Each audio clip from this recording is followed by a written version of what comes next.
അസ്സലാമു അലൈക്കും വറഹ്മത്തുള്ളാഹി. വളരെ പ്രധാനപ്പെട്ട ഒരു വിഷയം ചർച്ച ചെയ്യാനാണ് ഇന്നത്തെ വീഡിയോ ഉദ്ദേശിക്കുന്നത്. നമുക്കറിയാം, കഴിഞ്ഞ ദിവസം ലോകം മുഴുവൻ ഞെട്ടിയ ഒരു വാർത്തയായിരുന്നു ജർമ്മനിയിൽ നടന്ന ഒരു ഭീകരാക്രമണം. ക്രിസ്മസ് ചന്തയിലേക്ക് കാറിടിച്ചു കയറ്റുകയും തൽക്ഷണം 2 പേർ മരിക്കുകയും അതേപോലെ തന്നെ ഏകദേശം 60ഓളം ആളുകൾ പരിക്ക് പറ്റുകയും ചെയ്ത ഒരു സംഭവം. നമ്മളെല്ലാവരും വളരെ ഞെട്ടലോടുകൂടിയാണ് അതിൻ്റെ വാർത്ത കേട്ടത്. ആ വാർത്ത കേട്ടു. ഇപ്പോൾ അതിൻ്റെ കൂടുതൽ ഡീറ്റെയിൽസ്, ആരാണ് കൃത്യം ചെയ്തത്, ആ ഭീകരാക്രമണം നടത്തിയത് ആരാണ്, അയാളുടെ പിന്നിലുള്ള മോട്ടീവ് എന്താണ് എന്നുള്ളതൊക്കെ പുറത്തേക്ക് വന്നുകൊണ്ടിരിക്കുകയാണ്. അപ്പോൾ നമുക്കിപ്പോൾ മനസ്സിലായിട്ടുള്ളത് ഒരു നല്ലൊരു കോമ്പിനേഷൻ, ഒരു നല്ലൊരു എല്ലാം ഒത്തിണങ്ങിയ ഒരു കോമ്പിനേഷൻ എന്നുള്ള രൂപത്തിലാണ് നമുക്ക് കാണാൻ പറ്റുന്നത്. ഒന്ന് എക്സ് മുസ്ലിം, അതേപോലെ തന്നെ സയനിസ്റ്റ് ആണ്, അതേപോലെ റൈറ്റ് വിങ് ഒരു വലതുപക്ഷ തീവ്രവാദിയാണ് ഇത് നടത്തിയിട്ടുള്ളത് എന്നുള്ളതാണ് വന്നുകൊണ്ടിരിക്കുന്നത്. അപ്പോൾ ഒരു എല്ലാം കൊണ്ടും ഒത്തിണങ്ങിയ ഒരു കോമ്പിനേഷൻ ഉള്ള ഒരാളാണ് ഇത് ചെയ്തത് എന്നാണ് ഇപ്പോൾ മനസ്സിലാക്കുന്നത്. അതെ, അപ്പോൾ പിന്നെ ഇത്തരത്തിലുള്ള തെറ്റുകൾ, ഇത്തരത്തിലുള്ള സംഗതികൾ ഒരിക്കലും ആരോപിക്കാൻ സാധ്യതയില്ലാത്ത, അല്ലെങ്കിൽ ആരോപിച്ചാൽ തന്നെ ഉടനെ നമ്മുടെ നാട്ടിലൊക്കെ സിസ്റ്റത്തിലാണെങ്കിൽ മനോരോഗിയായിട്ട് രക്ഷപ്പെടുത്തി എടുക്കാവുന്ന രീതിയിലുള്ള ഒരാളാണ് ചെയ്തതെന്നുള്ളതാണ്. അപ്പോൾ ഇതില് ഒരുപാട് ചർച്ചകൾ അതുമായി ബന്ധപ്പെട്ടുകൊണ്ട്, പക്ഷേ എന്തുകൊണ്ട് ഇദ്ദേഹം ഈ ഒരു കാര്യം ചെയ്തു എന്നുള്ളതുമായി ബന്ധപ്പെട്ടുകൊണ്ട് പരിശോധിക്കുമ്പോൾ നമുക്ക് മനസ്സിലാകുന്ന ഇദ്ദേഹത്തിന്റെ പേര് താലിബ് ജവാദ്, ഡോക്ടർ താലിബ് ജവാദ് എന്ന് പറയുന്ന ഒരു സൗദി പൗരനായിട്ടുള്ള ഒരു എക്സ് മുസ്ലിം ആണെന്ന് മാത്രമല്ല, ഇയാളെക്കുറിച്ച് അറിയണമെന്നുണ്ടെങ്കിൽ നമ്മളിപ്പോൾ ഏതെങ്കിലും വാർത്തകൾ വായിക്കുകയോ അല്ലെങ്കിൽ നമ്മൾ ഏതെങ്കിലും ആരോപണം നടത്തുകയോ ചെയ്യേണ്ട കാര്യമില്ല.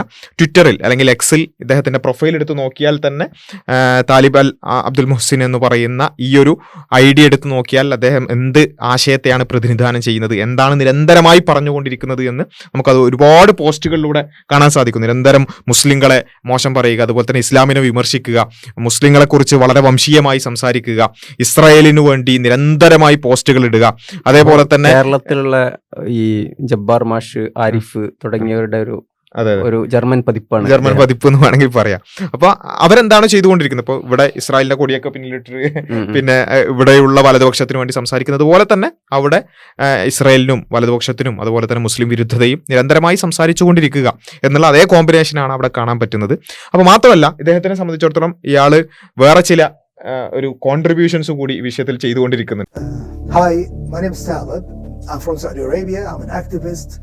I created a website to help people seeking asylum, especially from Saudi Arabia and the Gulf region.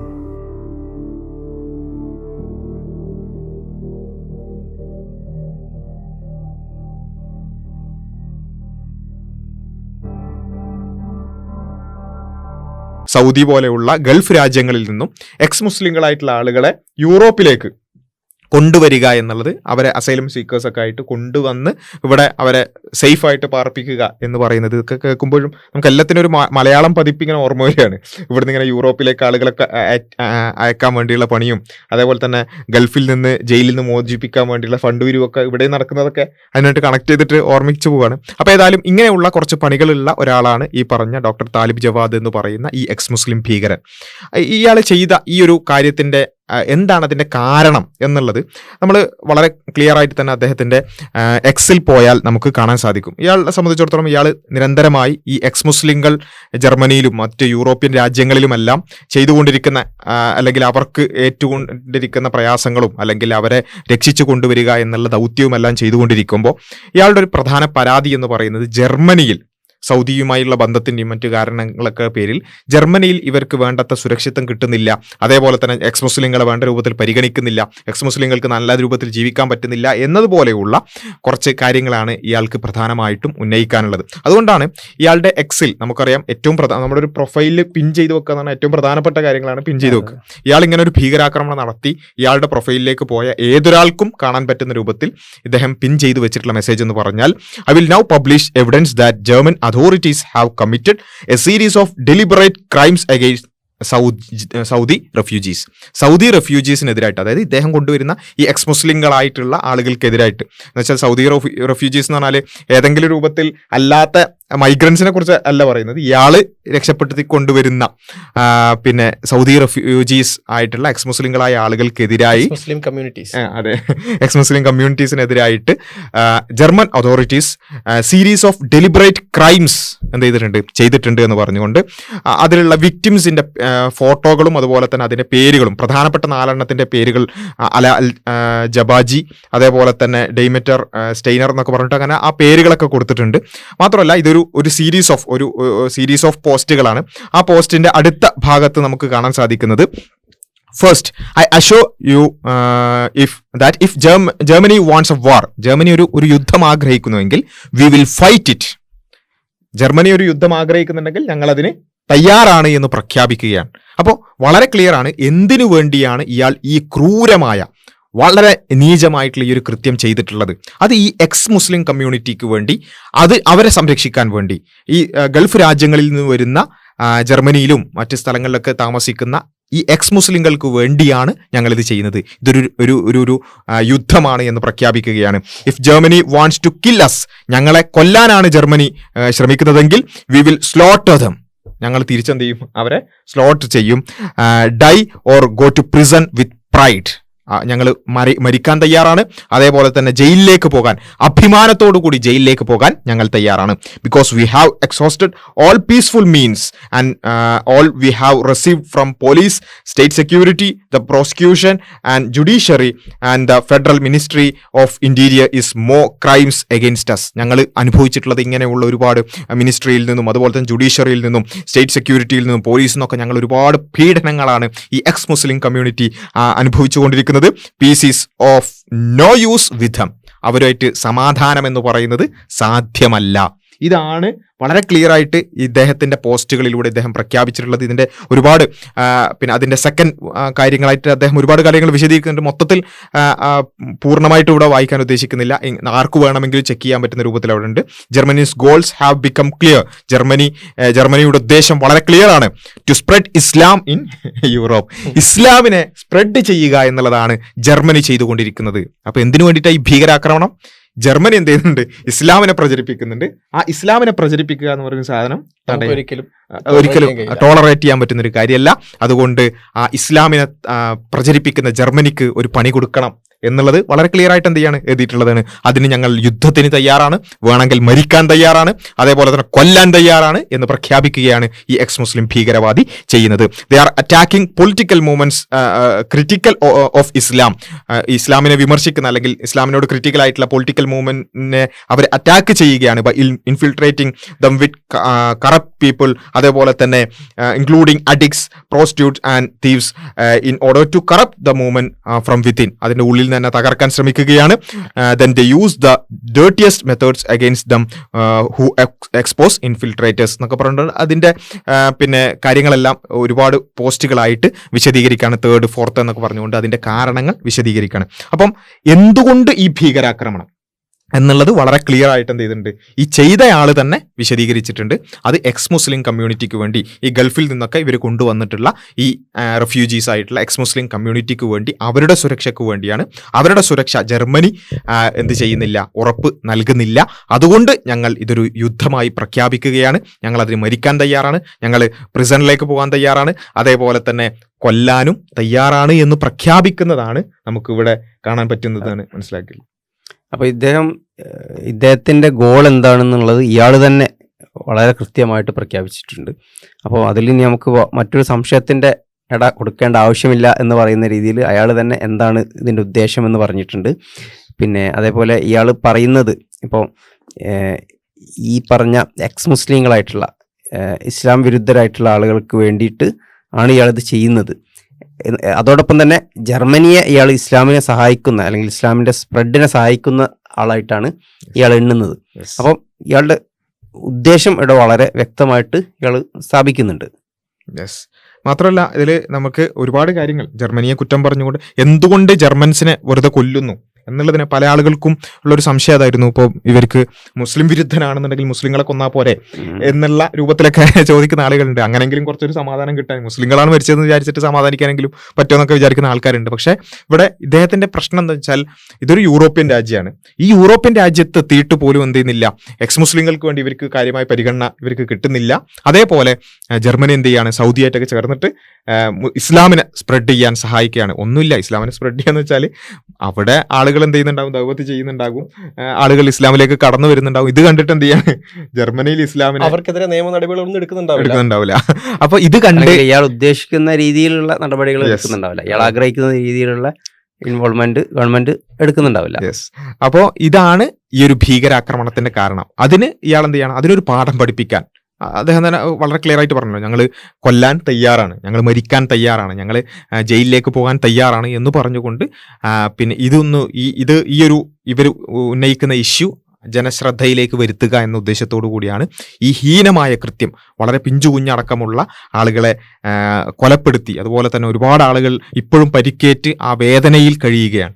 അപ്പൊ ഇതെന്തിന്റെ പേരിലാണ് എന്ന് പരിശോധിച്ച് നോക്കുമ്പോഴാണ് ഇത്രയും വൃത്തികെട്ട ഒരു ചിന്ത ഇവർക്കുണ്ടാകുന്നു എന്നുള്ളത് നമ്മൾ മനസ്സിലാക്കുന്നത്. ഈ ഒരു മെന്റാലിറ്റി മനസ്സിലാക്കാൻ നമ്മൾ ആരിഫിന്റെ ഒരു സംഭവം എടുത്തു നോക്കിയാൽ മതി. ഇപ്പൊ ആരിഫിന്റെ സംഘി ആശയങ്ങൾക്കെതിരെ ഇപ്പൊ സുനിത ദേവദാസ് സംസാരിച്ച സമയത്ത്, കാരണം മുസ്ലിങ്ങളെ സപ്പോർട്ട് ചെയ്തു എന്നതിന്റെ പേരിൽ വളരെ മോശമായി, വളരെ വൾഗറായി അവരെ അറ്റാക്ക് ചെയ്യുന്നു എന്നുള്ളതാണ്.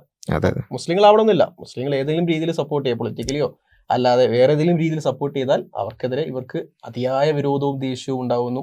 അതിന്റെ പേരിൽ പച്ചത്തെറി പറയാൻ പോലും ഒരു മടിക്കില്ല എന്നുള്ളതും നമ്മൾ മനസ്സിലാക്കി. ഇവിടെ അതേ ചെയ്യാൻ പറ്റുള്ളതുകൊണ്ട് തെറി പറയുന്നത്. യഥാർത്ഥത്തിൽ ഇപ്പോൾ മഹാത്മാഗാന്ധി കൊല്ലപ്പെട്ട ആ ഒരു ഭീകര ആക്രമണത്തിലും ഇതിന് സമാനമായ ഒരു സമാനത നമുക്ക് കാണാൻ കഴിയും. ഇപ്പം ഈ ഗോഡ്സെ എന്നുള്ള ഒരു ഭീകരവാദി മഹാത്മാഗാന്ധിയെ വെടിവെച്ച് കൊല്ലുമ്പോൾ അയാളും പറഞ്ഞിരുന്നത് ഏകദേശം ഇതേപോലെയുള്ള, അത് ഹിന്ദു മുസ്ലിം ഐക്യത്തിന് വേണ്ടി ശ്രമിച്ചു എന്നുള്ള അർത്ഥത്തിലുള്ള, അവരുടെ ഭാഷയിൽ മുസ്ലിങ്ങൾക്ക് വേണ്ടി ഗാന്ധിജി കുറച്ചെന്തൊക്കെ ചെയ്യുന്നു എന്നുള്ള രീതിയിലാണ്. അപ്പോൾ അവിടെ അതിലൊരു സമാനത നമുക്ക് ഇവിടെ കാണാൻ കഴിയും. പല സ്ഥലങ്ങളിലും ഇപ്പം ക്രൈസ്റ്റ് ചർച്ച് ഭീകരാക്രമണം, ന്യൂസിലാൻഡിൽ നടന്നിട്ടുള്ള ക്രൈസ്റ്റ് ചർച്ച് ഭീകരാക്രമണത്തിലും ഇതേപോലെ തന്നെയാണ് നമുക്ക് കാണാൻ പറ്റുന്നത്.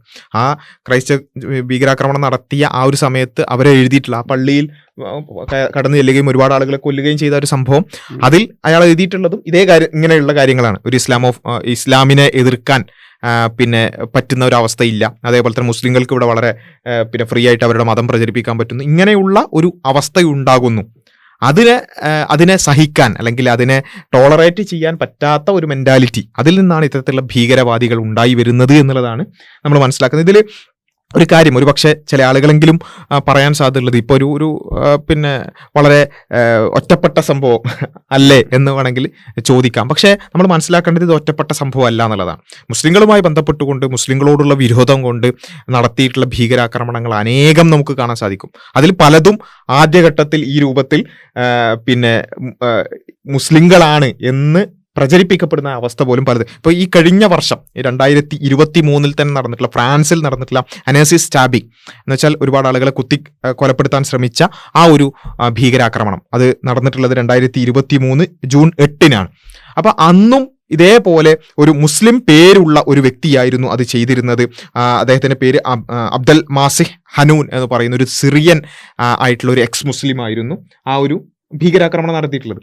അപ്പോൾ ഭീകരാക്രമണം നടക്കുന്നു, അപ്പോൾ അബ്ദുൽ മാസിഹ് അൽ ഹനൂൻ എന്ന് പറയുന്ന ഒരു പേര് കേൾക്കുന്നു. അപ്പൊ തന്നെ എന്ത് ചെയ്യുന്നു, അത് കണ്ടോ മുസ്ലിങ്ങളാണ്, മുസ്ലിങ്ങൾ എവിടേക്ക് പോയാലും പ്രശ്നമാണ്, സിറിയക്കാർ പ്രശ്നമാണ്, സൗദിക്കാർ പ്രശ്നമാണ് എന്ന് പറഞ്ഞുകൊണ്ടിരുന്നു പ്രശ്നം ഉണ്ടാക്കുന്നു. അപ്പൊ ഇത് ഞാൻ പറഞ്ഞത് കഴിഞ്ഞ വർഷം അടക്കം നടന്നിട്ടുള്ള ഒരു ഭീകരാക്രമണത്തിന്റെ രൂപം നമുക്ക് കാണാൻ സാധിക്കും. അന്നും ഒരു എക്സ് മുസ്ലിം ആയിരുന്നു ഇത് ചെയ്തിരുന്നത്. ഇന്ന് വീണ്ടും ഒരു വർഷത്തിന്റെ ഇപ്പുറത്തേക്ക് വീണ്ടും ഉണ്ടാകുന്നു. അതേപോലെ തന്നെ പല സ്ഥലങ്ങളിലും നമുക്ക് ഭീകരാക്രമണം നടക്കുന്നു, അത് ISIS ഏറ്റെടുക്കുന്നു, അങ്ങനെ ഇങ്ങനെ എന്നൊക്കെ കേൾക്കുന്നു. അവസാനം പിന്നെ നമ്മൾ കാണുന്നത് ഇവർക്ക് മതവുമായി ഒരു ബന്ധവും ഇല്ലാത്ത ഡ്രഗ് അഡിക്ട്സ് ആയിട്ടുള്ള ആളുകളടക്കം ഇതിന്റെ പിന്നിലുണ്ട് എന്നുള്ളതൊക്കെ ഒരുപാട് വാർത്തകളിൽ നമ്മൾ കാണുകയാണ്. അപ്പോൾ ഇത് ഒരു ഭാഗത്ത് ഒരു ഫാൾസ് ഫ്ലാഗുകൾ നമുക്ക് കാണാൻ പറ്റും, മുസ്ലിങ്ങളാണെന്ന് വരുത്തി തീർക്കാൻ വേണ്ടിയുള്ള ശ്രമങ്ങൾ ഒരു ഭാഗത്ത് കാണാൻ സാധിക്കും. മറുഭാഗത്ത് എനിക്ക് തോന്നുന്നത് ഈ പിന്നെ വാർത്തകൾ വരുമ്പോൾ തന്നെ അതിനെ ആഘോഷിക്കാൻ കാത്തു നിൽക്കുന്ന കുറെ ആളുകളുണ്ട്.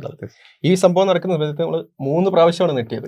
ഒന്ന് ഈ ഇൻസിഡന്റ് നടക്കുന്ന സമയത്ത് നമ്മൾ നെട്ടി, പിന്നെ ഇതൊരു സൗദി പൗരനാണ്, മുസ്ലിം നാമധാരിയായ ഒരു സൗദി പൗരനാണ് എന്നറിഞ്ഞപ്പോൾ നമ്മൾ നെട്ടി, പിന്നെ നമ്മൾ നെട്ടിയത് അയാൾ ഒരു എക്സ് മുസ്ലിം ആണ്, അയാളുടെ ആദർശം മനസ്സിലാക്കിയപ്പോൾ നമ്മൾ നെട്ടി. അങ്ങനെ 3 പ്രാവശ്യം നമ്മൾ നെട്ടി എന്നുള്ളതാണ്.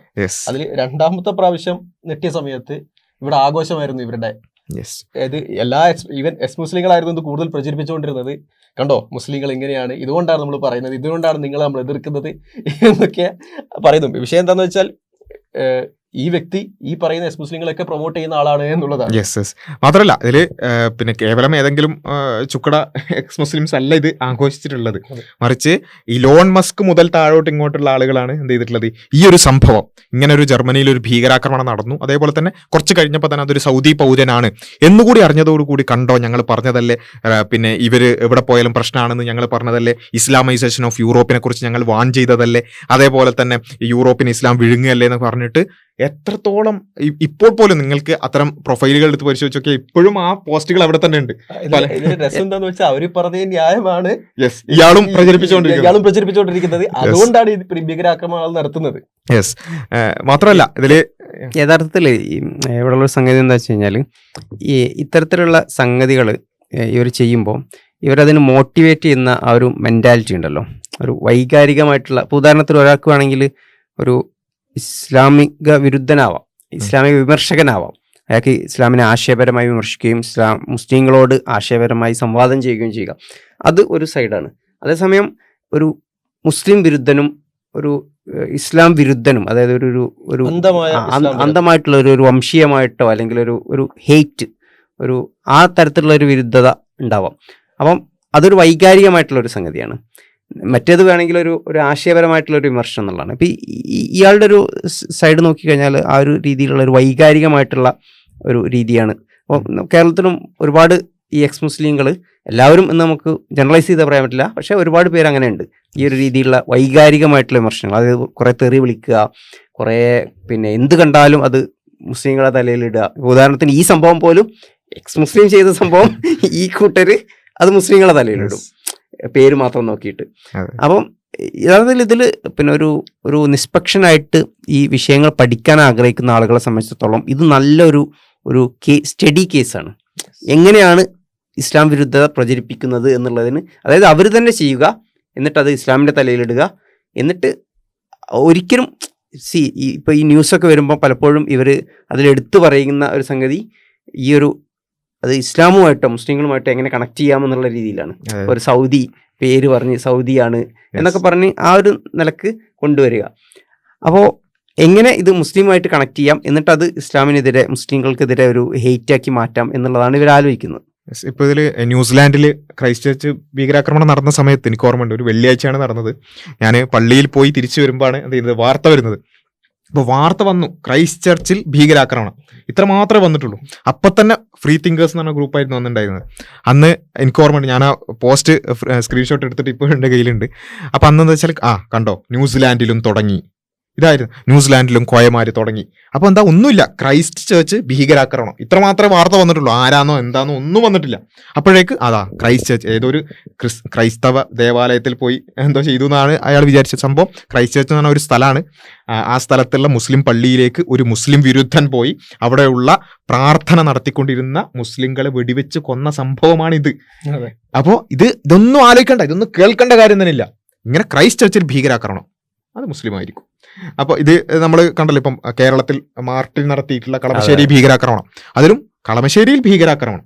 അപ്പം എന്താ, അത് പിന്നെ ഹമാസുമായിട്ട് ബന്ധമുണ്ടോ, ഫലസ്തീനുമായിട്ട് ബന്ധമുണ്ടോ, പിന്നെ ആരാണ് അതിന്റെ പിന്നിലുള്ളത്, NIA അന്വേഷിക്കണോ, അമിത്ഷാ വരണോ, അതൊക്കെ ആലോചിക്കണല്ലോ.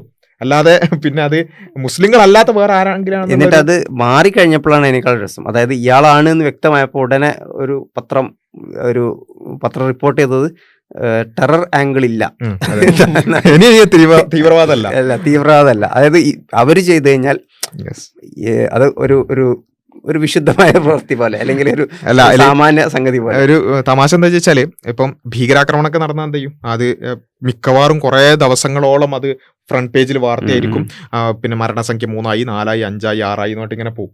പക്ഷെ ഈ സംഭവം ആദ്യം വാർത്ത വന്നു, ആരാണ് എത്ര ആളുകളാണ് മരിച്ചെന്നൊക്കെ വന്നു.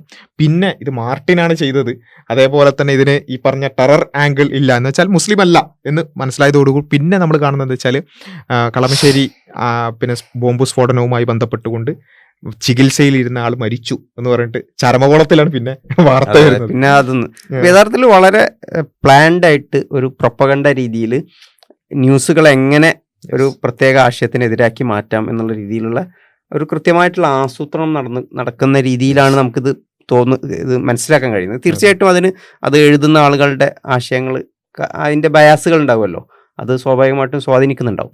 പക്ഷേ ഇതിൽ ഞാൻ മനസ്സിലാക്കാൻ ആഗ്രഹിക്കുന്ന ഒരു സംഗതി എന്ന് വെച്ച് കഴിഞ്ഞാൽ, എന്തുകൊണ്ടാണ് ഇസ്ലാമിനെ എതിർക്കുമ്പോൾ ഈ ഒരു അപ്രോച്ച് സ്വീകരിക്കേണ്ടി വരുന്നത് എന്നുള്ളതാണ് ഇവരെ സംബന്ധിച്ചിടത്തോളം. എന്തുകൊണ്ടാണ് അവർ ഈ ഒരു രീതിയിൽ ഇസ്ലാമിനെ എതിർക്കാൻ നിർബന്ധിതരാവുന്നത് എന്നുള്ളതാണ്.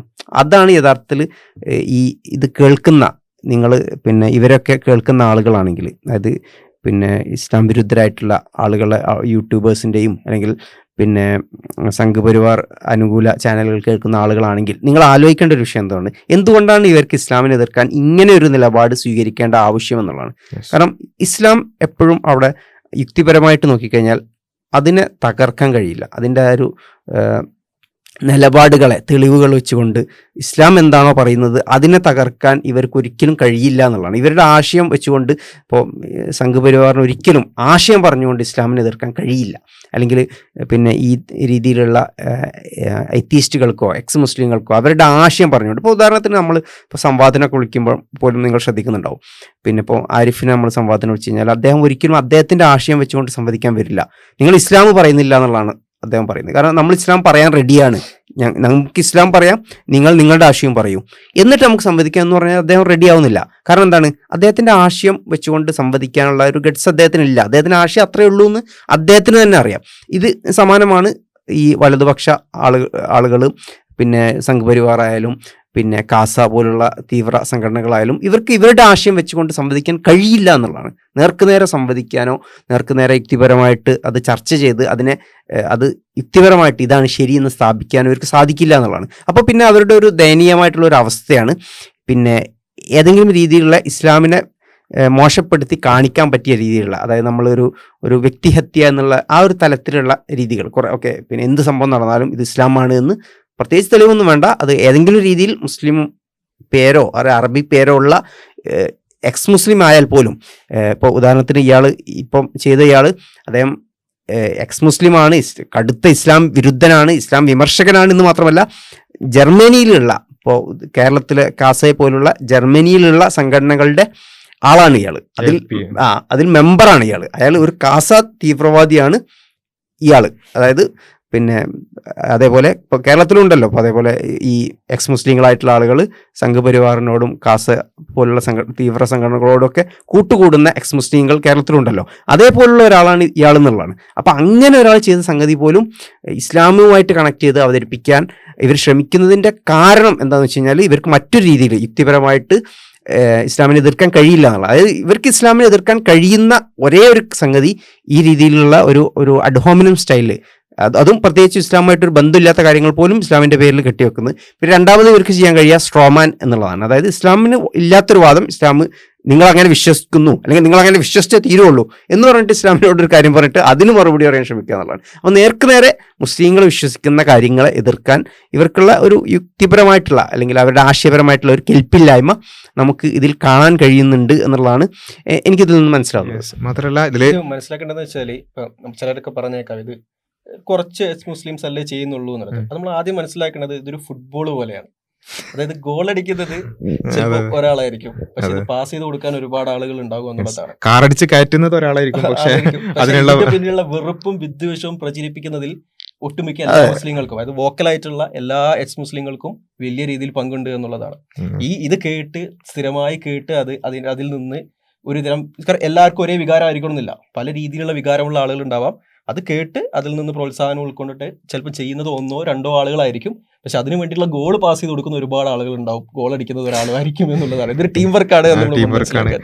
മാത്രമല്ല ഇതിൽ ഏറ്റവും പ്രധാനം വെച്ചാൽ ഈ എക്സ് മുസ്ലിം എന്ന് പറഞ്ഞ ആളുകൾ അവർ ചെയ്തുകൊണ്ടിരിക്കുന്ന പ്രവൃത്തി എന്താണെന്ന് ചിന്തിക്കുമ്പോഴാണ് ശരിക്കും നമുക്കിപ്പോൾ പല ആശയങ്ങൾ ലോകത്തുണ്ട്, ആ ആശയങ്ങൾക്ക് വേണ്ടിയെല്ലാം പ്രവർത്തിക്കുന്ന ആളുകളുണ്ട്, അതിൻ്റെ ആശയപ്രചാരണം നടത്തുന്ന ആളുകളുണ്ട്, അതൊക്കെ സ്വാഭാവികമാണ്. ഇപ്പോൾ കമ്മ്യൂണിസം ശരിയാണെന്ന് ആത്മാർത്ഥമായി വിശ്വസിച്ച് അതിനുവേണ്ടി പ്രവർത്തിക്കുന്ന ആളുകളുണ്ട്, സോഷ്യലിസം, അതേപോലെ തന്നെ ക്രൈസ്തവത, ഹൈന്ദവത, ഇങ്ങനെയുള്ള ഓരോ ആശയത്തിന് വേണ്ടി പ്രവർത്തിക്കുന്ന ഒരുപാട് ആളുകളുണ്ട്.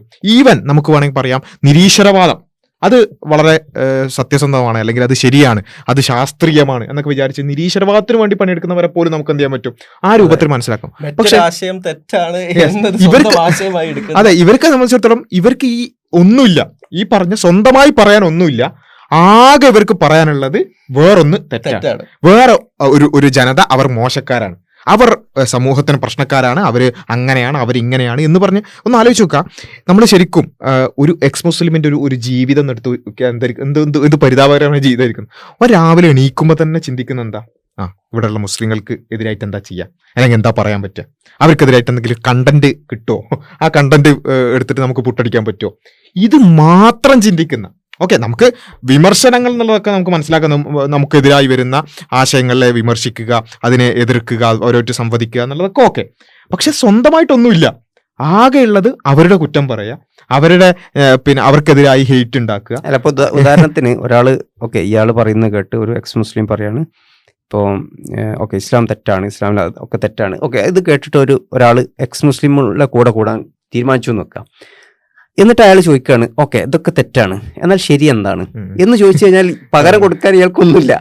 പകരം കൊടുക്കാനുള്ളത് ശൂന്യതയാണ്, ഒന്നുമില്ല. ഇസ്ലാം തെറ്റാണെന്ന് പറഞ്ഞു, ഓക്കെ എന്നാൽ ശരി എന്താണ്, ഒന്നുമില്ല, ശൂന്യതയാണ്, എന്തും ആവാം. അപ്പൊ ഈ യജമാന്റെ വിഷയത്തിൽ നമ്മൾ കറക്റ്റ് അത് കാണാം. അദ്ദേഹം നിരല്ലാഹുവാദിയാണെന്ന് പറയുമ്പോൾ അദ്ദേഹത്തിന്റെ ആദർശം എന്താണ് എന്ന് പറയാൻ കഴിയാതിരിക്കുന്ന ഒരു ദയനീയ അവസ്ഥ നമ്മൾ കാണുന്നുണ്ട്. അതെ അതെ, മാത്രമല്ല ഇവർക്ക് ഇതിന് ഒരു മോറൽ ഫ്രെയിം വർക്ക് ഒന്നും ഇല്ലാത്തതുകൊണ്ട് തന്നെ എന്തോ ആവാന്നുള്ളതും കൂടി ഇവിടെ ഉണ്ട്. ഇത് ഇപ്പൊ ഇവിടെ നടന്ന ജർമ്മനിയിലെ എക്സ് മുസ്ലിം ഭീകരവാദി, അയാളത് ചെയ്തു, പക്ഷെ അയാൾ ചെയ്യാൻ പറ്റൂല എന്ന് ആരെ പറഞ്ഞു? അതെ, ഇപ്പൊ ഇയാൾ ചെയ്തത്, ഉദാഹരണത്തിന് ഇപ്പൊ ഒരു മുസ്ലിം ആയിട്ടുള്ള ഒരാള് ഇത്തരത്തിലുള്ള ഒരു തെറ്റായ പ്രവൃത്തി ചെയ്തു എന്ന് പറഞ്ഞു കഴിഞ്ഞാൽ നമുക്കതിനെ ഉറപ്പിച്ച് പറയാം അത് ഇസ്ലാമിന് എതിരാണെന്ന്. കാരണം നമുക്ക് ഖുർആന്റെയും ഹദീസിന്റെയും ഒക്കെ നിലപാടുകളുണ്ട്, അതിന് കൃത്യമായിട്ടുള്ള മാർഗനിർദ്ദേശങ്ങളുണ്ട്. അപ്പോൾ തീർച്ചയായിട്ടും ഇസ്ലാമിൽ ഇപ്പോൾ പിന്നെ ഇത്തരത്തിലുള്ള ഒരു വ്യക്തികൾ നടത്തുന്ന അതിക്രമങ്ങൾ, നിയമം കയ്യിലെടുക്കുന്ന നടപടികൾ, ഇതൊന്നും ഇസ്ലാം ഒരിക്കലും അംഗീകരിക്കുന്നില്ല. അപ്പോൾ അതിനുള്ള കൃത്യമായിട്ടുള്ള നമുക്ക് മാനദണ്ഡങ്ങളുണ്ട്, ഖുർആനുണ്ട്, സുന്നത്തുണ്ട്, അതിനെ എങ്ങനെ പണ്ഡിതന്മാർ വ്യാഖ്യാനിച്ചു എന്നുള്ള ആ ഒരു മെത്തഡോളജി ഒക്കെ ഉണ്ട്. കൃത്യമായിട്ടുള്ള മെത്തഡോളജി വെച്ചിട്ട് നമുക്ക് ഇത് തെറ്റാണ്, ഇസ്ലാമിൽ ഇത് തെറ്റാണ് എന്ന് പറയാൻ കഴിയും. പക്ഷേ ഇവിടെ ഉള്ളൊരു സംഗതി നമ്മൾ ആലോചിക്കേണ്ടതെന്ന് വെച്ച് കഴിഞ്ഞാൽ, ഇപ്പോൾ ജർമ്മനിയിൽ നടന്ന ഈ ഒരു എക്സ് മുസ്ലിം ഭീകരമായിട്ടുള്ള ആക്രമണം, അപ്പോൾ അത് തെറ്റാണ് എന്ന് പറയാൻ, അത് എക്സ് മുസ്ലിങ്ങളെ ആശയപ്രകാരം ഇത് തെറ്റാണ് എന്ന് പറയാൻ പറ്റിയ ഒരു മാനദണ്ഡമില്ല. അപ്പം അത് ഇപ്പം നമ്മളെ സംബന്ധിച്ചിടത്തോളം ഇങ്ങനെ ഒരു മുസ്ലിം സമൂഹത്തിൽപ്പെട്ട ഒരാൾ ഒരു തെറ്റ് ചെയ്ത് കഴിഞ്ഞാൽ അത് ഇസ്ലാമിന് വിരുദ്ധമാണെങ്കിൽ അത് തീർച്ചയായിട്ടും നമുക്ക് ഉറപ്പിച്ച് പറയാം ഇത് ഇസ്ലാമിന് വിരുദ്ധമാണ്, ഇത് ഇസ്ലാമിൻ്റെ ഭാഗമല്ല എന്ന് നമുക്ക് പറയാൻ കഴിയും. ഇവരെ സംബന്ധിച്ചിടത്തോളം ഇത് അവരുടെ ഭാഗമല്ല എന്ന് പറയാൻ കഴിയില്ല. കാരണം ഇതും കൂടിയാണ് അവരുടെ ഭാഗം. കാരണം എന്തുമാവാമെന്നുള്ളതാണ് അവരുടെ, അല്ലാണ്ട് ഇതേ ആവാൻ പറ്റുള്ളൂ എന്ന് പറയാൻ പറ്റിയ ഒരു യുക്തിപരമായിട്ടുള്ള പ്രത്യേകിച്ച് ഒരു മാനദണ്ഡവും ഇല്ല എന്നുള്ളതാണ്. മാത്രമല്ല ഇതിലിപ്പം പൊതുവിൽ നമ്മൾ മുമ്പൊക്കെ എന്ന് വെച്ചാൽ ഈ നാസ്തികർ യുക്തിവാദികൾ എന്നൊക്കെ പറഞ്ഞിട്ടാണ് ഇവർ വരാറുള്ളത്. അറ്റ്ലീസ്റ്റ് അതിനൊരു കുറച്ചൊരു അന്തസ്സെങ്കിലും ഉണ്ടായിരുന്നു. അവർക്കും ഒരു കൃത്യമായ ഒരു ധാർമ്മികതയൊന്നും പറയാൻ പറ്റില്ല എന്നുണ്ടെങ്കിലും, അതിന്റെ അടിസ്ഥാനങ്ങളൊന്നും മുന്നോട്ട് വെക്കാൻ പറ്റില്ല എന്നുണ്ടെങ്കിലും അവർക്ക് അറ്റ്ലീസ്റ്റ് അങ്ങനെ ഒരു ആശയമുണ്ട് എന്ന് ക്ലെയിം ചെയ്യാനെങ്കിലും പറ്റും. ഇപ്പോഴത്തെ ഈ എക്സ് മുസ്ലിങ്ങളെ സംബന്ധിച്ചിടത്തോളം അങ്ങനൊന്നുമില്ല. ഞങ്ങൾക്ക് യുക്തിവാദമെന്നോ നിരീശ്വരവാദമെന്നോ അങ്ങനൊന്നും പറയണമെന്നില്ല.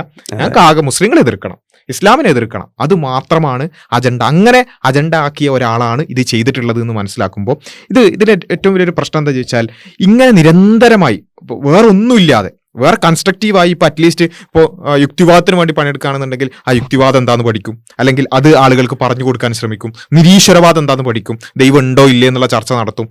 അറ്റ്ലീസ്റ്റ് അവരെ കുറച്ച് സമയമെങ്കിലും വെറുപ്പില്ലാതെ അങ്ങനെയെങ്കിലും പോകും. അറ്റ്ലീസ്റ്റ് അത് അവരുടെ ആശയവും മറ്റാശയവും തമ്മിലൊരു കമ്പാരിസൺ നടത്താനുള്ള ഒരു ബോധ്യം, അതിനുള്ള ഒരു ബുദ്ധി അവർ കാണിക്കുന്നതാണ്.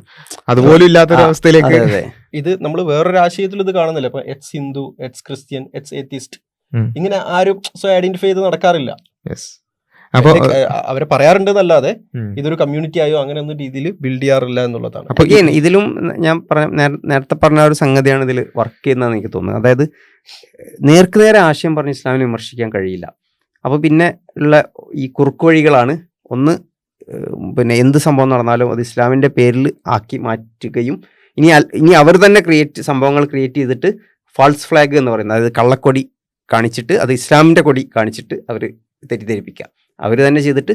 അപ്പം ഈ രീതിയിലുള്ള സംഗതികൾ, ഈ ഇത്തരത്തിലുള്ള കുറുക്കുവഴികളിലൂടെയാണ് അവർക്ക് ഇസ്ലാമിനെ വിമർശിക്കാൻ കഴിയുക എന്നുള്ളതാണ്.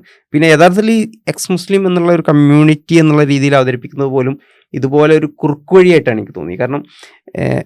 കാരണം അവർക്ക് ഒരു ആശയം പറഞ്ഞിട്ട് ഇസ്ലാമിനെ എതിർക്കാൻ കഴിയില്ല. പിന്നെ ഉള്ളത് എക്സ് മുസ്ലിംകളാവുന്നു എന്ന് കാണിക്കാൻ വേണ്ടിയിട്ട് അതിനൊരു പ്രത്യേക ഐഡന്റിറ്റി ആയിട്ട് അവതരിപ്പിക്കുകയും അത് മുന്നോട്ട് വെക്കുകയും ചെയ്യുക എന്നുള്ളതാണ്.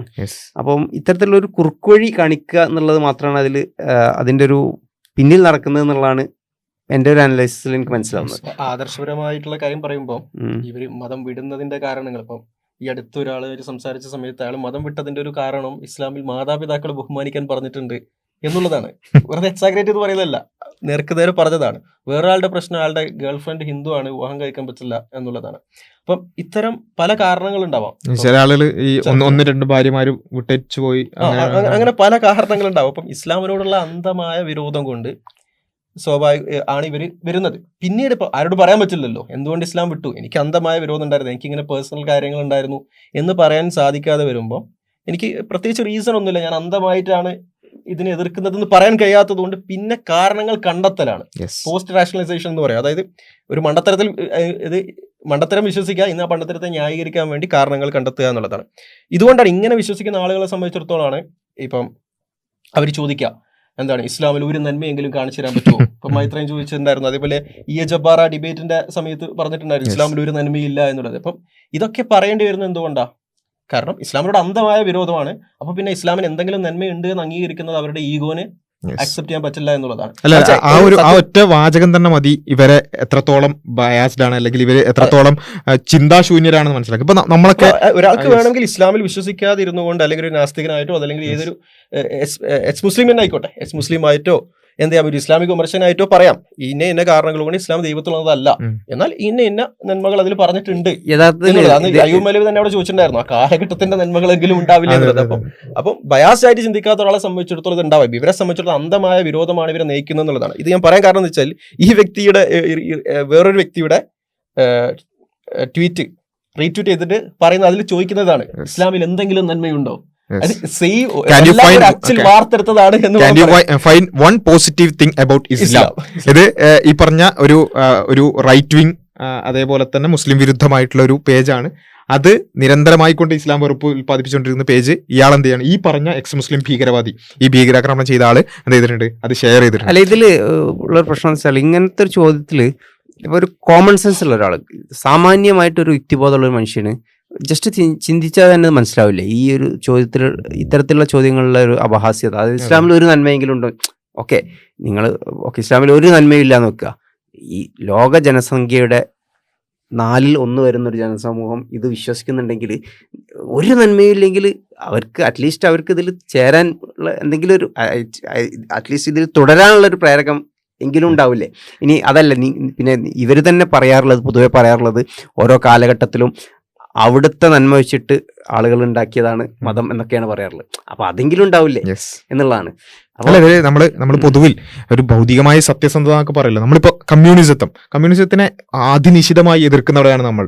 അപ്പോൾ കമ്മ്യൂണിസം ഒരുപാട് പ്രശ്നമുണ്ട്, ഒരുപാട് പ്രശ്നങ്ങൾ ഉണ്ടാക്കിയിട്ടുണ്ട്, ചരിത്രപരമായ ഒരു ബ്ലണ്ടർ ആയിരുന്നു ഒക്കെ നമ്മൾ പറയുമ്പോഴും കമ്മ്യൂണിസത്തിന് ചില നന്മകളുണ്ട്, അല്ലെങ്കിൽ കമ്മ്യൂണിസം അറ്റ്ലീസ്റ്റ് അത് ഇന്റന്റെങ്കിലും ചെയ്യുന്നുണ്ട് എന്നുള്ളത്. കാരണം അവര് വിഭാവനം ചെയ്തത് ഇതൊക്കെ സംഭവിക്കണം എന്നല്ല, കോടിക്കണക്കിന് ആൾക്കാരെ കൊല്ലണം എന്നല്ല, അറ്റ്ലീസ്റ്റ് ഒരു തൊഴിലാളി വർഗത്തിന്റെ സമഗ്രാധിപത്യവും അല്ലെങ്കിൽ തൊഴിലാളികൾ അന്ന് അനുഭവിക്കുന്ന പ്രശ്നങ്ങൾക്ക് പരിഹാരമാവണം എന്നൊരു ചിന്തയെങ്കിലും കമ്മ്യൂണിസത്തിന് ഉണ്ടായിരുന്നു. അതേപോലെ തന്നെയാണ് ഏത് ആശയത്തെ എടുത്ത് നോക്കുകയാണെങ്കിലും അതിൽ പോസിറ്റീവായിട്ടുള്ള എലമെന്റ്സ് ഉണ്ടാവും.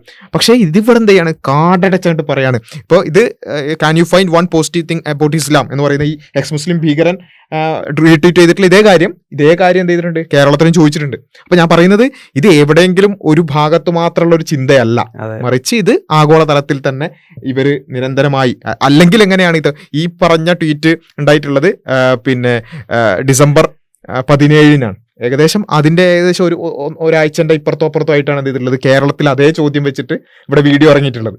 അപ്പൊ ഈ ചിന്തയൊക്കെ ഒരേപോലെ തന്നെയാണ് വരുന്നത് എന്ന് മാത്രമല്ല, ഇവിടെ പിന്നെ ഇയാൾ ഈ പറഞ്ഞ എക്സ് മുസ്ലിം ഭീകരൻ ലോകത്തറിയപ്പെടുന്ന പ്രധാനപ്പെട്ട എക്സ് മുസ്ലിങ്ങളായ ആളുകളുടെ വീഡിയോസ് തന്നെയാണ് എന്ത് ചെയ്തിട്ടുള്ളത്, ഷെയർ ചെയ്തിട്ടുള്ളത്. പിന്നെ പല രൂപത്തിൽ അത് ഷെയർ ചെയ്യുന്നതും അതുപോലെ തന്നെ അതിന്റെ മറ്റേ പാസ് ചെയ്ത് കൊടുക്കുന്നത്. അതെ അതെ അതെ ഗോളടിച്ച ഒരാളാണെന്നുള്ളത്. അപ്പൊ ഇത് നമുക്ക് കാണാൻ പറ്റും. ഇങ്ങനെ എക്സ് മുസ്ലിങ്ങൾ എന്ന് പറഞ്ഞുകൊണ്ട് സമൂഹത്തിൽ വെറുപ്പും വിദ്വേഷം ഉണ്ടാക്കുന്ന ആളുകളുടെ ആ വെറുപ്പ് കൺസ്യൂം ചെയ്ത് അത് നിരന്തരമായി റീട്വീറ്റ് ചെയ്തുകൊണ്ടിരുന്ന ഒരാൾ തന്നെയാണ് അവസാനം ഗോളടിച്ച് ഇത്രയും വലിയൊരു ഭീകരാക്രമണം നടത്തിയിട്ടുള്ളത് എന്നുള്ളത് വളരെ ക്ലിയറായി നമ്മൾ മനസ്സിലാക്കണം. ഇവിടെയാണ് ഈ ഒരു പ്രവർത്തനത്തിന്റെ ഒരു അർത്ഥശൂന്യതയും സാമൂഹ്യ വിരുദ്ധതയും നമുക്ക് ബോധ്യപ്പെടുന്നത്. ഒരു ജനതയെ നിരന്തരമായി പ്രതിക്കൂട്ടിൽ നിർത്തുക, ഒരു ആശയത്തെ നിരന്തരമായി ഇതിനെ വിമർശിക്കാൻ വേണ്ടി മാത്രം ജീവിക്കുക. ചില ആൾക്കാരുടെ ഉപജീവനം തന്നെ അതാണ്. രാവിലെ മുതൽ വൈകുന്നേരം വരെ എങ്ങനെ മുസ്ലിങ്ങളെ കുറ്റം പറയാം, എങ്ങനെ ഇസ്ലാമിനെ കുറ്റം പറയാം എന്ന് മാത്രം ചിന്തിക്കുകയും അതിനെക്കുറിച്ച് മാത്രം ആലോചിക്കുകയും അത് മാത്രം കണ്ടന്റ് ആക്കുകയും ചെയ്യുന്ന ഒരു അവസ്ഥ. ഇത് ഉണ്ടാക്കുന്ന സാമൂഹ്യ പ്രത്യാഘാതത്തിന്റെ ഒരു പ്രതിഫലനം മാത്രമാണ് ഇത് എന്നുള്ളതാണ് ഞാൻ മനസ്സിലാക്കിയിട്ടുള്ള ഒരു കാര്യം. മാത്രമല്ല ഇതിൽ ഞാൻ നേരത്തെ പറഞ്ഞതുപോലെ ഒരു വേള ഒരു എക്സ് മുസ്ലിം, അതേപോലെ തന്നെ അവിടെയുള്ള ഒരു കാസ, അവിടെയുള്ള കാസയുടെ, അതായത് റൈറ്റ് വിങ്ങിന്റെ ഒരു പിന്നെ അനുഭാവിയാണ് ഇദ്ദേഹം എന്നുള്ളത് നമുക്ക് മനസ്സിലാക്കാൻ സാധിക്കും. AFPയുടെ അനുഭാവിയാണ്. അങ്ങനെ അവിടെയുള്ള കാസക്കാരൻ ചെയ്ത ഈ പ്രവൃത്തി, ഇവിടെയുള്ള കാസക്കാരൻ എന്താ ആദ്യം ചെയ്തത്? ഞാൻ നേരത്തെ പറഞ്ഞതുപോലെ അങ്ങനെ ഒരു സൗദി പൗരനാണ്, അതേപോലെ തന്നെ ഡോക്ടർ താലിബ് എന്നൊക്കെയാണ് പേര് എന്ന് കേട്ട ഉടനെ ഇവിടെ ഇറക്കിയ പോസ്റ്റർ എന്താ നിങ്ങൾക്ക് കാണാൻ പറ്റും. ജർമ്മനിയിൽ ക്രിസ്മസ് മാർക്കറ്റിൽ ഇസ്ലാമിക ഭീകര ആക്രമണം. ആ ഇസ്ലാമിക ഭീകരാക്രമണം എന്നുള്ളത് ആരും കാണാതെ പോരുന്നുള്ളതുകൊണ്ട് വലിയ ഫോണ്ടിലൊക്കെ എഴുതിയിട്ടുണ്ട്. അവിടെയുള്ള കാസക്കാരൻ ചെയ്ത പരിപാടി ഇത്, അവിടെയുള്ള എക്സ് മുസ്ലിം ചെയ്ത പരിപാടിയാണ്. എന്നിട്ട് ഇസ്ലാമിക ഭീകരാക്രമണം, എന്നിട്ട് അത് മാത്രമായിട്ട് ആർക്കും മനസ്സിലായി പോകണ്ടെന്ന് വെച്ചിട്ട് വിശദീകരിച്ച് എഴുതിയിട്ടുണ്ട്. ഇത്തരം പ്രചരണങ്ങൾ കേട്ടിട്ട് അവിടെയുള്ള കാസക്കാരൻ ചെയ്ത പരിപാടി ഇവിടെയും ഇതേപോലെ ചെയ്തേക്കാം ഒരുപക്ഷെ. ക്രിസ്മസ് മാർക്കറ്റിൽ എക്സാക്ട്ലി ശരിക്കും പറഞ്ഞാൽ ഗോള് പാസ് ചെയ്ത് കൊടുക്കുക, അടിച്ചു കൊടുക്കുക, ആ പരിപാടി തന്നെയാണ് ഇവർ ചെയ്യുന്നത്. ഇത് പാസിംഗ് ആണ്, ഇതുപോലെ പാസിംഗ് ആണ് അവിടെ ഗോൾ അടിക്കാൻ.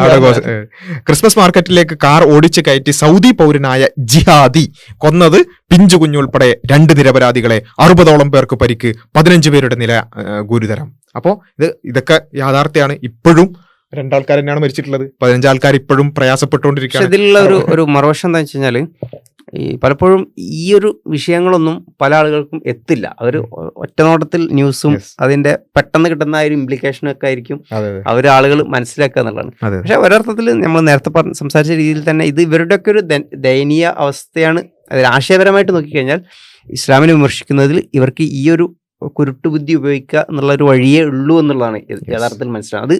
യഥാർത്ഥത്തിൽ ഈ ഒരു പോയിന്റ് ഞാൻ സ്ട്രെസ് ചെയ്ത് പറയാൻ കാരണം, ഇത് സ്വതന്ത്രമായിട്ട് ചിന്തിക്കുന്ന, അല്ലെങ്കിൽ പിന്നെ നിഷ്പക്ഷമായിട്ട് ചിന്തിക്കുന്ന, അല്ലെങ്കിൽ വിഷയത്തെ പഠിക്കാൻ ആഗ്രഹിക്കുന്ന, അല്ലെങ്കിൽ ഈവൻ ഇസ്ലാമിനോട് എതിർപ്പുണ്ടായിരിക്കെ തന്നെ സ്വന്തം ബുദ്ധിക്ക് കുറച്ചെങ്കിലും ഒരു മാന്യത കൽപ്പിക്കുന്ന ആളുകളെ സംബന്ധിച്ചിടത്തോളം ഇത് സ്ട്രൈക്കിംഗ് ആയിട്ടുള്ളൊരു പോയിന്റാണ് എന്നുള്ളതാണ്. എന്തുകൊണ്ട് ഇങ്ങനെ ഇവർക്ക് ഇസ്ലാമിനെ വിമർശിക്കേണ്ടി വരുന്നു, എന്തുകൊണ്ട് നേർക്കുനേരെ ഇസ്ലാമിനെ സത്യസന്ധമായിട്ട് റെപ്രസെന്റ് ചെയ്തുകൊണ്ട്, അത് മുസ്ലിങ്ങൾ എന്താണോ വിശ്വസിക്കുന്നത് അതിനെ നേർക്കുനേരെ വിമർശിച്ചുകൊണ്ട് ഒരു ഇസ്ലാമിക വിമർശനം നടത്താൻ ഇവർക്ക് എന്തുകൊണ്ട് സാധിക്കുന്നില്ല, എന്തുകൊണ്ട് എപ്പോഴും അതൊരു സ്ട്രോമാനോ അല്ലെങ്കിൽ ഈ രീതിയിലുള്ള ഒരു കള്ളക്കൊടി പ്രചാരണം ആവുന്നത് എന്തുകൊണ്ടാണ് എന്ന് നിങ്ങൾ ചിന്തിക്കേണ്ട ഒരു വിഷയമാണ്. നിങ്ങൾ തീർച്ചയായിട്ടും എന്തുകൊണ്ട് ഇങ്ങനെ കൂടുതൽ ഈ ഒരു രീതിയിലുള്ള കുരുട്ടുബുദ്ധികളാണ് ഇസ്ലാം വിമർശനമായിട്ട് വരുന്നത് എന്നത് നിങ്ങളുടെ കണ്ണുറപ്പിക്കേണ്ട ഒരു വിഷയമാണ് എന്നുള്ളതാണ് എനിക്ക് പറയാനുള്ളത്. പിന്നെ ഈ ഭീകരാക്രമണത്തിലേക്ക് നമ്മൾ തിരിച്ചു വരുമ്പോൾ പൊതുവിൽ നമ്മൾ ഭീകരാക്രമണത്തെക്കുറിച്ച് പറയാറുണ്ട്. അത് മോർ ദാൻ ഐഡിയോളജിക്കൽ എന്നുള്ളതിനേക്കാളും കുറച്ചുകൂടി ഒരു എന്താ പറയുക, ഒരു മെന്റാലിറ്റി ബേസ്ഡ് ആണ് എന്നുള്ളത്. ഒരാളുടെ ഒരു പേഴ്സണാലിറ്റി മെന്റാലിറ്റിയൊക്കെയാണ് പലപ്പോഴും ഭീകരവാദം ഉണ്ടാക്കുന്നത്. അല്ലാതെ അയാൾ മുസ്ലിമാണോ ക്രിസ്ത്യാനിയാണോ എന്നുള്ളത് നോക്കിയിട്ടല്ല പലപ്പോഴും ഉണ്ടാകുന്നത് എന്നുള്ളത്. അതായത് അയാൾക്ക് ഒരു വ്യക്തിക്ക് ഒരു വയലൻസിലൊക്കെ താല്പര്യമുള്ള ഒരു വ്യക്തിയാണെങ്കിൽ അയാൾ ഏത് മതത്തിലാണെങ്കിലും ഏത് ആദർശത്തിലാണെങ്കിലും അതിനെ ജസ്റ്റിഫൈ ചെയ്തുകൊണ്ട് അത് ശ്രമിക്കും എന്നുള്ളതാണ്, ഇങ്ങനെയുള്ള ഓൾറെഡി നടത്തും എന്നുള്ളതാണ്. അപ്പം ഇത് ശരിക്കും പറഞ്ഞാൽ നമുക്ക് ഇത് പരിശോധിച്ച് നോക്കിയാൽ, ഇങ്ങനെയുള്ള ആളുകളെ പരിശോധിച്ച് നോക്കിയാൽ നമുക്ക് കൃത്യമായിട്ട് കാണാൻ പറ്റുന്ന ഒരു കാര്യമാണ്. അപ്പോൾ കാരണം എന്താ വെച്ചാൽ, ഇപ്പം ഖുർആനിലൊരു ആയത്ത് എന്താ വെച്ചാൽ, പിന്നെ അവരെ കണ്ടെടുത്ത് വെച്ച് കൊല്ലുക എന്ന് പറഞ്ഞൊരു ആയത്ത് കാണുമ്പോൾ ഒരു സാധാരണ മുസ്ലിം എന്താ ചെയ്യുക, അതെന്താണ് ആയത്ത്, അപ്പം എന്താ വെച്ചാൽ യുദ്ധ സന്ദർഭം അല്ലെങ്കിൽ കരാർ ലംഘനവുമായിട്ട് ബന്ധപ്പെട്ടുള്ള ഒരു പരിപാടികൾ അങ്ങനെ ഉണ്ട്. ആ സന്ദർഭത്തിൽ യുദ്ധക്കളത്തിലെത്തിയാൽ കണ്ടെടുത്ത് വെച്ച് കൊല്ലുന്നതുമായി ബന്ധപ്പെട്ടുകൊണ്ട് അങ്ങനെയുള്ള ആയത്താണെന്നൊക്കെ മനസ്സിലാക്കും, അതിന് ആ രൂപത്തിൽ മനസ്സിലാക്കും. പക്ഷേ ഇവിടെയുള്ള 2 കൂട്ടർ, ഒരു കൂട്ടർ എന്താ വെച്ചാൽ നമ്മൾ ഈ ISIS എന്നൊക്കെ പറയുന്ന ആൾക്കാർ, അവർ ഈ കണ്ടെടുത്ത് വെച്ച് കൊല്ലുക എന്നും ഇങ്ങനെയുള്ള കാര്യങ്ങൾ കാണുമ്പോൾ ഇവിടെയുള്ള അമുസ്ലിങ്ങളായ ആളുകളെ കണ്ടെടുത്ത് വെച്ച് കൊല്ലണം എന്ന് അവർ മനസ്സിലാക്കുന്നു. രണ്ടാമത്തെ കൂട്ടർ എന്ന് വെച്ചാൽ ഈ ടീമാണ്, ഈ എക്സ് മുസ്ലിം, അതുപോലെ തന്നെ മുസ്ലിം വിരുദ്ധ ആ ഒരു പനി ബാധിച്ചിട്ടുള്ള ആളുകൾ. അവരും ഈ കണ്ടെടുത്ത് വെച്ച് കൊല്ലുക എന്ന് കണ്ടാൽ അവരെന്ത് ചെയ്യാണ്, ഇവിടെയുള്ള കാഫറുകളൊക്കെ കണ്ടെടുത്ത് വെച്ച് കൊല്ലാനാണ് ഖുർആൻ പറയുന്നത്. പക്ഷെ ഈ രണ്ട് ടീമും ഒരേ രൂപത്തിലാണ് എന്ത് ചെയ്യുന്നത്, ഖുർആൻ മനസ്സിലാക്കുന്നത്. അപ്പോൾ അത് യഥാർത്ഥത്തിൽ ഇവരുടെ ഈ മെന്റാലിറ്റിയുടെ ഒരു പ്രശ്നമാണെന്നുള്ളത്. അതെ, ഇത് ഞാൻ മുമ്പ് പറഞ്ഞതുപോലെ പോസ്റ്റ് റാഷണലൈസേഷൻ. അതായത് ആദ്യം ഒരു മറ്റെന്തോ കാരണങ്ങൾ കൊണ്ടായിരിക്കാം ആദ്യം ഇസ്ലാമിനോട് വിരോധം, അന്ധമായ വിരോധം, അകാരണമായുള്ള വിരോധം ഉണ്ടാവും. പിന്നെ അകാരണമായിട്ടാണ് വിരോധം ഉണ്ടാകുന്നത് വേറൊരാൾ പറയാൻ പറ്റില്ലല്ലോ. അപ്പൊ സ്വാഭാവികമായി എന്ത് ചെയ്യും, അതിനനുസരിച്ച് തെളിവുകൾ ഉണ്ടാക്കുക. അപ്പൊ ആയത്തുകളെയൊക്കെ എന്ത് ചെയ്യും, നമ്മുടെ സ്വന്തം താല്പര്യങ്ങൾക്കനുസരിച്ച് ദുർവ്യാഖ്യാനിക്കാൻ തുടങ്ങും. ഇത് തന്നെയാണ് ഇപ്പൊ താലിബാന്റെ വിഷയത്തിൽ അമേരിക്കക്കാര് ഒരുപാട് മുസ്ലിം കുട്ടികളെ കൊല്ലുന്നത്. അപ്പൊ സ്വാഭാവികമായ ഒരു വ്യക്തിക്ക് അതിൽ എന്തുണ്ടാവും, വിരോധം ഉണ്ടാവും, ദേഷ്യം ഉണ്ടാവും, പകയുണ്ടാവും. അപ്പൊ അങ്ങനെ ആ പക പ്രകടിപ്പിക്കണം. പക്ഷെ ആ പക പ്രകടിപ്പിക്കുമ്പോൾ അതിനെ ന്യായീകരിക്കണം. അപ്പൊ അവരും എന്ത് ചെയ്യും, ഖുർആൻ യൂസ് ചെയ്യും. ഇതൊക്കെയാണ് രണ്ടുപേരും ഒരേ രീതിയിൽ തന്നെയാണ് ചെയ്യുന്നത്. അവരുടെ മോട്ടീവ്സ് വേറെ എന്തൊക്കെയാണ്. ഒരു വിഭാഗം ആളുകൾക്ക് ഇസ്ലാമിനോടുള്ള വിരോധം കാരണം ഇങ്ങനെ വ്യാഖ്യാനിക്കുന്നു, വേറൊരു ആളുകൾക്ക് അമേരിക്കയോടുള്ള ദേഷ്യം അല്ലെങ്കിൽ അമേരിക്ക ചെയ്യുന്ന കൊടും ഭീകരവാദത്തിന് എതിരെ തിരിച്ച് അതേ നാണയത്തിൽ ഭീകരവാദം ചെയ്യണം എന്നുള്ള ഒരു ഇമോഷണൽ ആറ്റിറ്റ്യൂഡ് ഉണ്ടാവുന്നു. ഈ ഇമോഷണൽ ആറ്റിറ്റ്യൂഡിനെ ന്യായീകരിക്കാൻ വേണ്ടിയിട്ട് അതനുസരിച്ച് ഖുർആൻ വ്യാഖ്യാനിക്കുന്നു. രണ്ടിന്റെയും റൂട്ട് കറക്റ്റ് ആണ്, സെയിം ആണ്. മാത്രമല്ല ഇവരുടെ മെന്റാലിറ്റി ഇതാണ്, അല്ലെങ്കിൽ ഇങ്ങനെ ഈ വെറുപ്പ് ഉൽപ്പാദിപ്പിക്കുന്ന ആളുകളുടെ മെന്റാലിറ്റി ഇതാണെന്നുള്ളത് ഇവർ മുസ്ലിം ആയിരുന്നപ്പോഴും ഇവരിങ്ങനെ തന്നെ ആയിരുന്നു എന്നാണ് ഇവർ പറയുന്നത്. എന്ന് വെച്ചാൽ ഇപ്പം നമുക്ക് കേരളത്തിൽ ഒട്ടുമിക്ക ആളുകൾക്കും പരിചയമുള്ള ഒരു കാര്യമാണ്, അല്ലെങ്കിൽ നിരന്തരം മീഡിയക്ക് ഓർമ്മിപ്പിച്ചുകൊണ്ട് ഒരിക്കലും മറക്കാത്ത ഒരു കാര്യമാണ് ഈ കൈവെട്ട് കേസ് എന്ന് പറയുന്നത്. അപ്പം പ്രവാചകനെ നിന്ദിച്ചു ഒരു ചോദ്യപേപ്പർ ഉണ്ടാക്കുന്നു, കുറച്ച് ആളുകൾ പോയി കൈവെട്ടുന്നു. ആ കൈവെട്ടിയ ഒരു പ്രവൃത്തി അതൊരിക്കലും ശരിയല്ല എന്നുള്ള കാര്യത്തിൽ ആർക്കും സംശയമില്ല. കാരണം നിയമം കയ്യിലെടുക്കാൻ ഒരാൾക്ക് പോലും എന്തില്ല, അധികാരമില്ല എന്നുള്ളത് നമുക്ക് എല്ലാവർക്കും അറിയാവുന്ന ഒരു കാര്യമാണ്. അങ്ങനെ ചില ആളുകൾ ചെയ്തു. ആ ചെയ്തത് പൊതുവിൽ അന്നത്തെ മുസ്ലിം, ഇപ്പോൾ നമ്മളൊക്കെ ആ വാർത്ത വായിച്ചവരാണ്. അപ്പൊ നമുക്കൊക്കെ എന്ത് കാര്യം ചെയ്തിട്ടുള്ളത്, എന്ത് തോന്നിയാസാണ് ഇവർ ചെയ്തിട്ടുള്ളത്, എങ്ങനെയാണ് ഇവർക്ക് ഇത് ചെയ്യാൻ പറ്റുക, ഇത് ചെയ്യാൻ പാടുണ്ടോ എന്നുള്ളതാണ് ഒരു സാധാരണ മുസ്ലിമിന്റെ ചിന്തയിലേക്ക് സ്വാഭാവികമായിട്ടും വരിക. പക്ഷേ ഈ പറഞ്ഞ ആളുകളുണ്ടല്ലോ, ഈ പറഞ്ഞ ഇത്തരം മെന്റാലിറ്റി വെച്ച് നടക്കുന്ന ആളുകൾ അന്ന് അവർ മുസ്ലിങ്ങളായിരുന്നത്രേ. മുസ്ലിങ്ങളായിട്ട് അവർക്ക് തോന്നിയത് കൈവെട്ടണം തന്നെ ആയിരുന്നു എന്നുള്ളത് അവർ തന്നെ പറഞ്ഞിട്ടുണ്ട്. അപ്പോൾ ഇതിൽ നമ്മൾ മനസ്സിലാക്കേണ്ടത് ഇങ്ങനെയുള്ള കുറച്ച് ഈ വിദ്വേഷവും വെറുപ്പും ഉള്ള ആളുകൾ എവിടെയാണെങ്കിലും അങ്ങനെ ആയിരിക്കും. അതെ, അപ്പൊ അവരുടെ മെന്റാലിറ്റി അങ്ങനെയാണ്. വൈകാരിക പ്രതികരണങ്ങൾ, അതുപോലെ ഈ രീതിയിലുള്ള ഒരു വയലൻസിനോടുള്ള താല്പര്യം, അത് മേ ബി ഫിസിക്കൽ വയലൻസ് ആവാം, അല്ലെങ്കിൽ വെർബലായിട്ടുള്ള നാക്കുകൊണ്ടുള്ള വയലൻസ് ആവാം, അല്ലെങ്കിൽ കൈകൊണ്ടുള്ള വയലൻസ് ആവാം. അതിൽ താല്പര്യമുള്ള ആളുകൾ അവരെവിടെ ആയിരുന്നാലും അവരങ്ങനെ തന്നെ ആയിരിക്കും. അല്ലെങ്കിൽ അവരതിനെ ന്യായീകരിക്കാൻ വേണ്ടി അവർ നിലനിൽക്കുന്ന ആശയത്തിൽ ഒരു പഴുത് കണ്ടെത്താൻ ശ്രമിക്കും എന്നുള്ളതായിരുന്നു അവര് തന്നെ പറയുന്ന ഭാഗങ്ങൾ. ആരിഫ് ഹുസൈനെ തെളിവാക്കി ഞാൻ പറയാം. ശ്രീ ആരിഫ് ഹുസൈനെ തെളിവാക്കി ഒറ്റ വരി ഞാൻ പറയാം. 2014 വരെ അങ്ങയുടെ വ്യത്യസ്ത റൈറ്റിംഗ് എന്ന് മനസ്സിലാക്കാൻ അങ്ങ് വിശ്വാസിയായിരുന്നു. 2013-14 കാലഘട്ടം വരെ. 2010 ജോസഫ് മാഷിന്റെ സംഭവം ഉണ്ടായത്. അങ്ങക്ക് കൈവെട്ടാൻ തോന്നിയോ? അന്ന് വിശ്വാസിയായിരുന്നല്ലോ. തോന്നിയിട്ടുണ്ട്. എന്താ വെട്ടാത്ത? നമ്മുടെ നിയമത്തെ പേടിച്ച് മാത്രം. ഇല്ലെങ്കിൽ ഞാൻ വെട്ടിയാണ്. ഡിഗ്രീസ് ഇല്ലേ? അപ്പൊ അവര് ഇവിടുത്തെ നിയമം എന്നെ തടഞ്ഞതുകൊണ്ട് മാത്രമാണ് ഞാൻ വെട്ടാഞ്ഞത്. പച്ചയ്ക്ക് പറഞ്ഞു. അവിടെയാണ്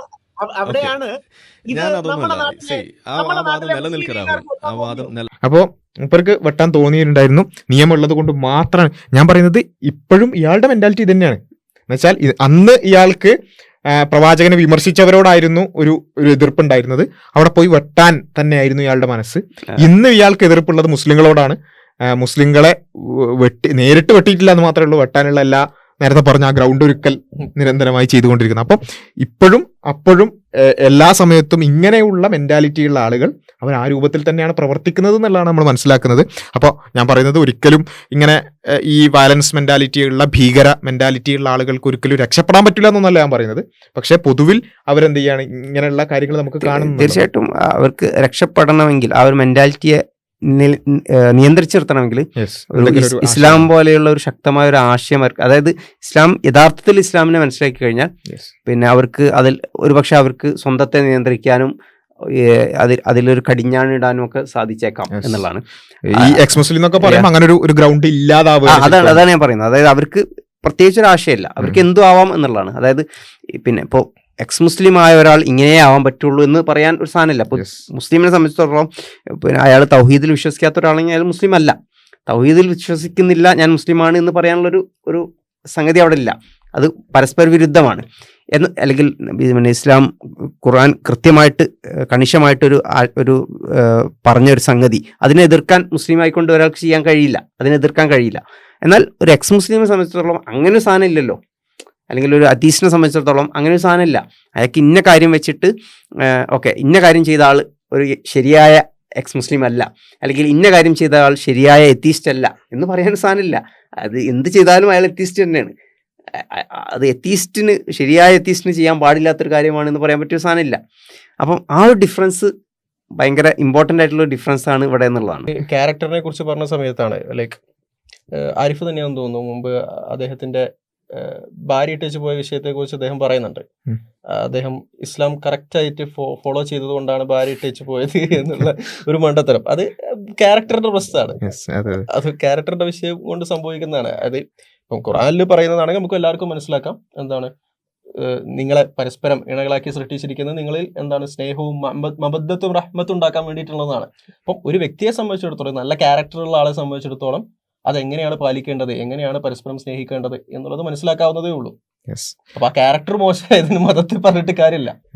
മാത്രമല്ല ഇതിൽ നമ്മൾ മനസ്സിലാക്കേണ്ട കാര്യം എന്താ വെച്ചാൽ ഇവർക്ക് സംഭവിക്കുന്ന ഇങ്ങനെയുള്ള കാര്യങ്ങളെ നേരെ മതത്തിന്റെ തലയിലേക്ക് ഇടുന്നു എന്നുള്ളതാണ്.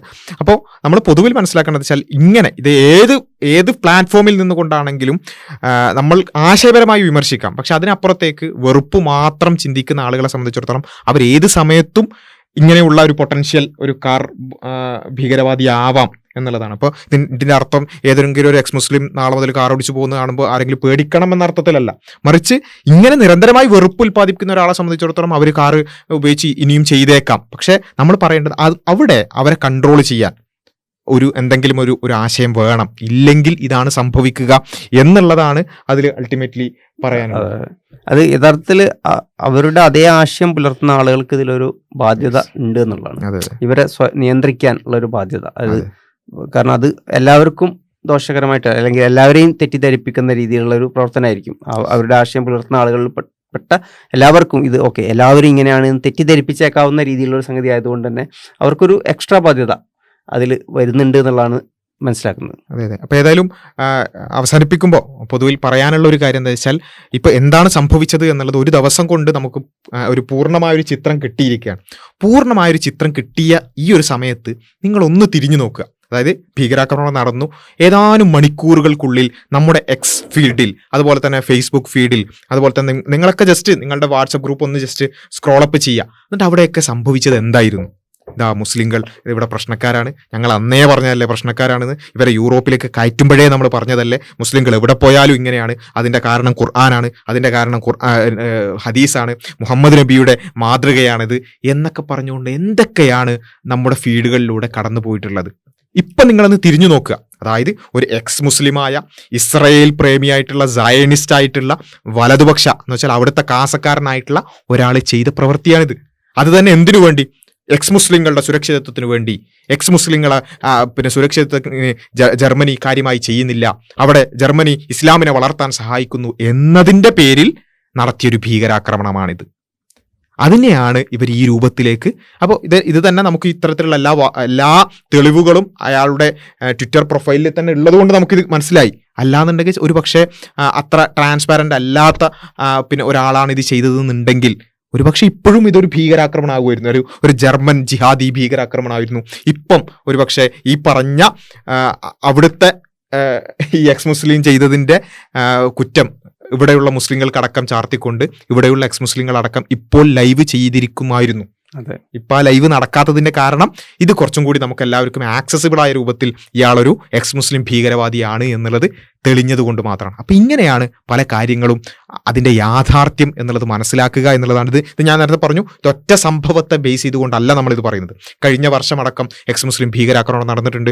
പല ഭീകരാക്രമണങ്ങളിലും നമുക്ക് ഒരു തരത്തിലും മതവുമായി ബന്ധമില്ലാത്ത മദ്യപാനികളായിട്ടുള്ള പന്നിയിറച്ചി തിന്നുന്ന അത്തരത്തിലുള്ള ആളുകളാണ് അവർ എന്നുള്ള വാർത്തകളടക്കം നമുക്ക് പല ഭീകരാക്രമണങ്ങൾക്കും ഒരുപാട് ശേഷം 1-2 ആഴ്ചകൾക്കൊക്കെ ശേഷം ഇവരിങ്ങനെയാണ് എന്ന് പറഞ്ഞുകൊണ്ടുള്ള വാർത്തകൾ പലപ്പോഴും വരാറുണ്ട്. ഇപ്പോൾ അതിൻ്റെ ഉദാഹരണമാണ് ശ്രീലങ്കയിലെ ഭീകരാക്രമണം.